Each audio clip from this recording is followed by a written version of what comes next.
Okay, so here's the story of the 300-pound baby Jesus. It was Christmas Eve in New York, and we were doing a show at the Pyramid Club. And it was my idea that we should get this fat girl. She was like literally a 300-pound and 3 feet tall. And my idea was to get her to dance on the bar. And so we got her up on the bar of the pyramid, and I made her like the world's largest diaper. and got her into it, and then I took her into the ladies' room and took an Entenmann's chocolate cake and put it down the diaper.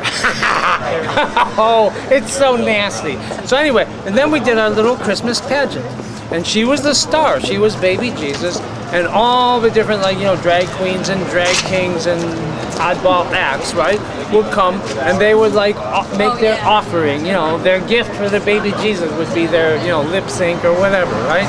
And then when everybody was done, right, I came out and I said, well, we've all given baby Jesus our gifts. Let's see what baby Jesus has to give us. So you know, we bent her over and and I had lots of paper plates and plastic forks on hand, but there weren't many takers. Except me, I actually ate some because I was hoping to get them started, you know. Anyway, so when it was all over, somebody came up to me and said, how could you do such a mean and nasty thing to that poor fat girl on the eve of our Lord's birth? And I said it was just trying to do the poor girl a favor. We thought it would be good for her self-esteem if she had a job. Yay. And that's the story of the 300-pound baby Jesus. It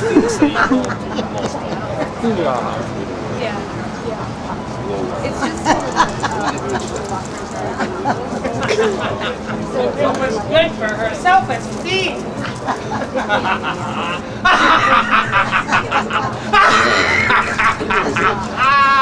Oh, Lord. Life is sweet.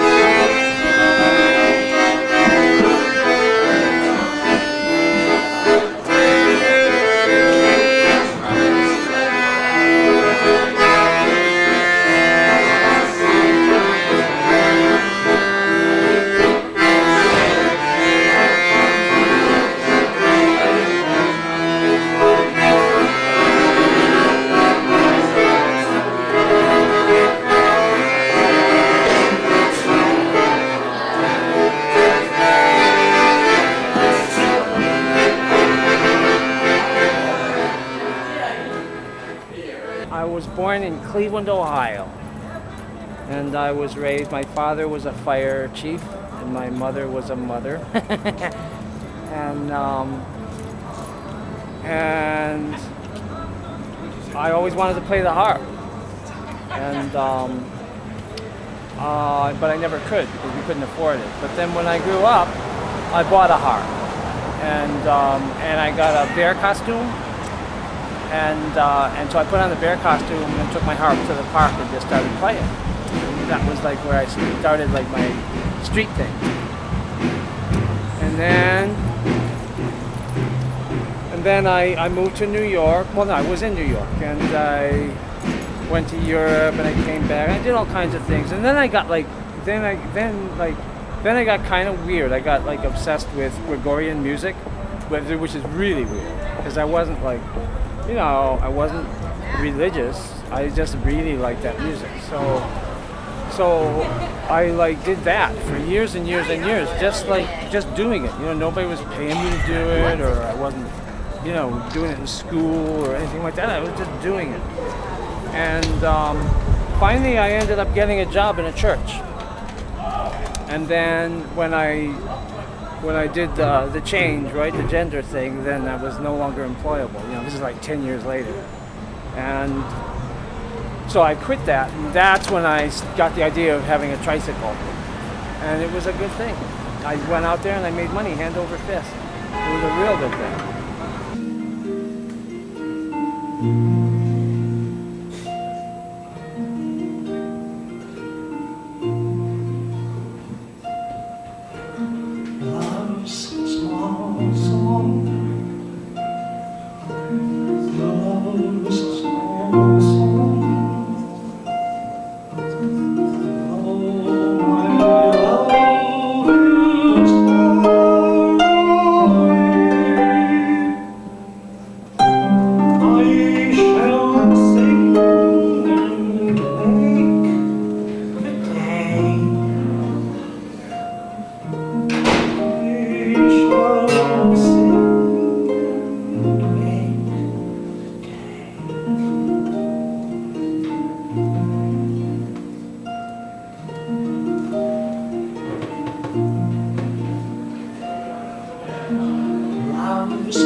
This is like my little baby. This is my little runabout. This is for I came to with. I used to have like I have 3 tricycles. This is the baby. I have one that I used to ride around in New York. That was like bigger, and my harp would be on the back. And I had another one that I took to Europe that fit in 2 suitcases. That was even taller. Like I was sitting way up here, and the harp was like here. It was real tall, and it steered like a unicycle. You didn't need any handlebars or anything. It was pretty cool. Anyway, I used to make my living that way. I used to ride around on the street and extort money from people. It was a good gig.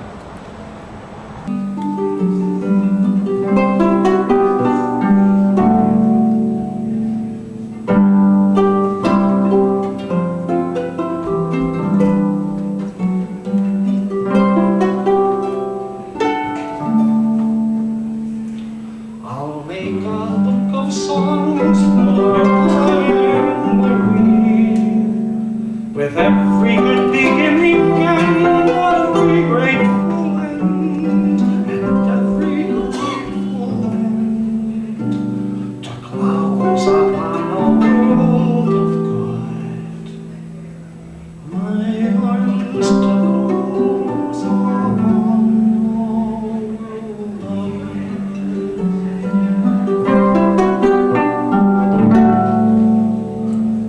As nature's best pretenses, the sweetest fly that branches furthest bud to reach a winter sky, to reach a winter sky, to close upon the world of good. My arms to close upon the world of good. I met Antony when he was just at the very, very, very beginning of putting out the first album. He was just beginning the Johnsons, and I helped in a practical way of writing out parts and that kind of thing, you know. And I played the harp, and then so Antony and I were good friends. And then later on, when I started writing songs, I didn't know what actually. I wrote them in the hope that maybe Antony might want to sing them. You know, I didn't know. You know, so, and I didn't know what to do with them because I'd never done that. You know, I didn't have a clue. And so I made like 1 copy and I sent it to Antony. But what Antony did with it was he sent it to David Tibet, and then David said, "Well, why don't I put out an album of you doing it? You know, because me doing it. You know, like who's gonna want to hear that? You know, but he did. That's how it started. But it's kind of cool though that like I got like a record thing by sending out one CD.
When I did the street, it was because it was a really good gig.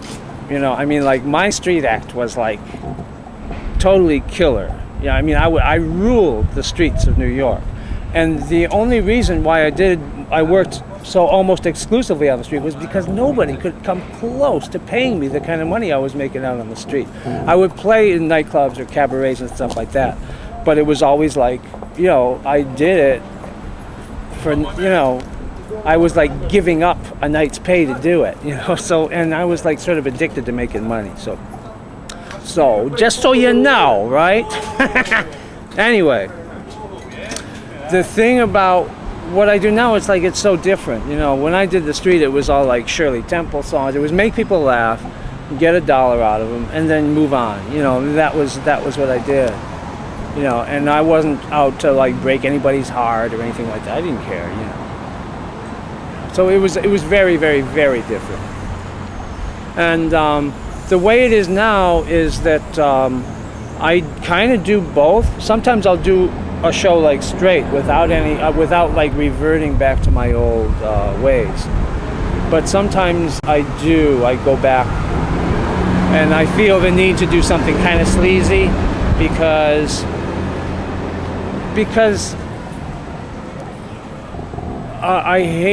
I don't want to be like thought of as over serious or whatever, and it's very hard to. Sincerity is like a very delicate thing. It very easily becomes crap. You know what I mean? It can in the blink of an eye, you know, you can go from being completely real to being a complete asshole.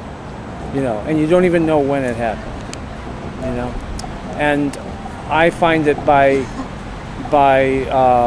regressing, you know, and going back to like singing like sleazy things once in a while in the middle of my set, it sort of helps me to like stay real. I think so anyway, who knows.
it's great to play for David because the current 93 audience, they really listen, you know, like, and they for the most part they'll give the opening acts like the benefit of the doubt. They'll really listen, you know, probably more than any other audience I've ever played for, you know. So I love them for that. And I do sort of chafe at the seriousness of it. They're a little bit over serious, you know. And so then, you know, so I tend to like, that brings out the beast in me, and I want to do like, you know, and I want to sing something sleazy. when I'm in over serious company, it's almost a sure thing that I'm gonna sing something, you know, nasty. You know. But for the most part, like, that's wonderful fun for me. And also, David Tibet is such a sweetheart. You know, he is one of the world's nicest people. And all of those people, all the people in the band are really sweet. You know, we all get along really good. And it's like, those gigs have been set up like, you know, taking a vacation, you know, and it's really sweet. It'll be interesting now because we're actually going to do a tour.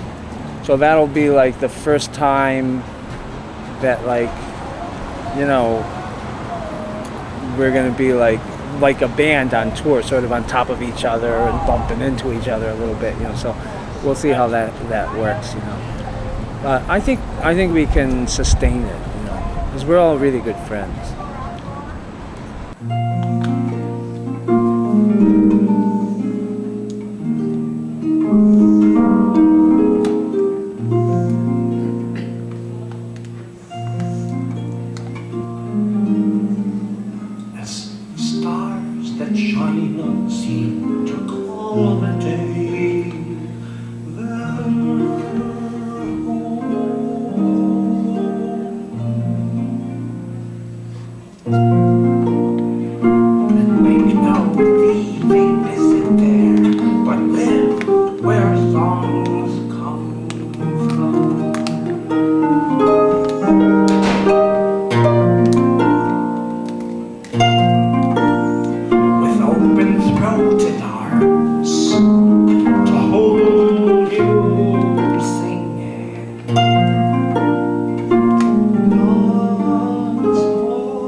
My dream, I'm afraid, is never going to happen. Before I went back to Cleveland, I was like actually saving money, right? And I had saved up about half of what I would need to have a blimp made for myself. And I'm not kidding. You know, the people who know me know that, like, I really was going to do it. That was like, that was the first thing I ever sort of wimped out on, was that idea. But when I went to Cleveland, you know, I sort of like, you know, left that behind. And then, you know, that was also pre-9/11. And nowadays they would like shoot me down in a heartbeat, you know. But yeah, my dream was to, and I had found a guy who could do it. You know, they have the technology to make a pedal-powered blimp. And my dream was to, like, you know, set it up in New Jersey and take off and land in Central Park. Well, with me and my harp, you know, because there's like a really small concert harp that I finally found one, and I have it. And so I was going to get the blimp made, you know, big enough for me, a pedal-powered blimp for me and my harp and my accordion. And we were going to land in Central Park and do a little show and then get arrested. That was my dream gig. But it ain't going to happen.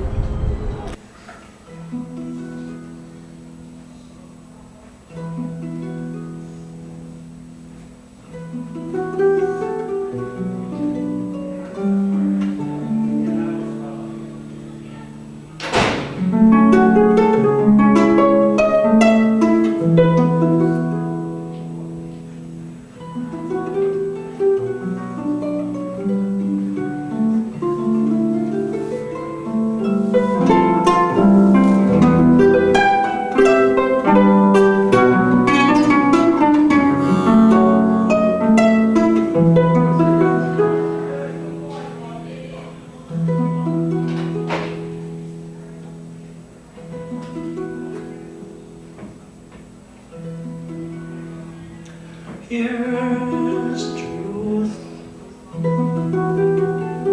Your songs would make an angel choke. Here's justice, the robin eaten by a worm. Glory like this life, then I'm joke. Mercy is in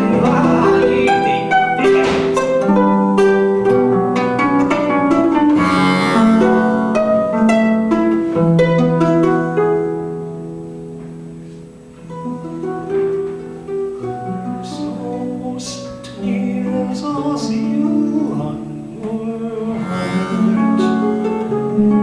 I'll see you on your heart.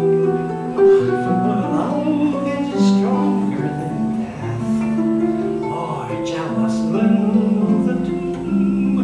We embers of a fire come from God, and all the water in the world could not consume. So set me as I'll see you on your heart. As I'll see you on your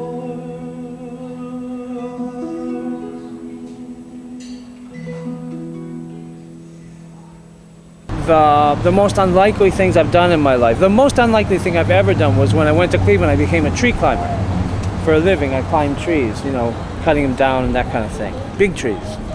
And yeah, I got pretty good at it. But I loved being up high. That's a real thing for me. I really love doing it. I think I'm kind of done with it. But I really had a ball. I just love being up high.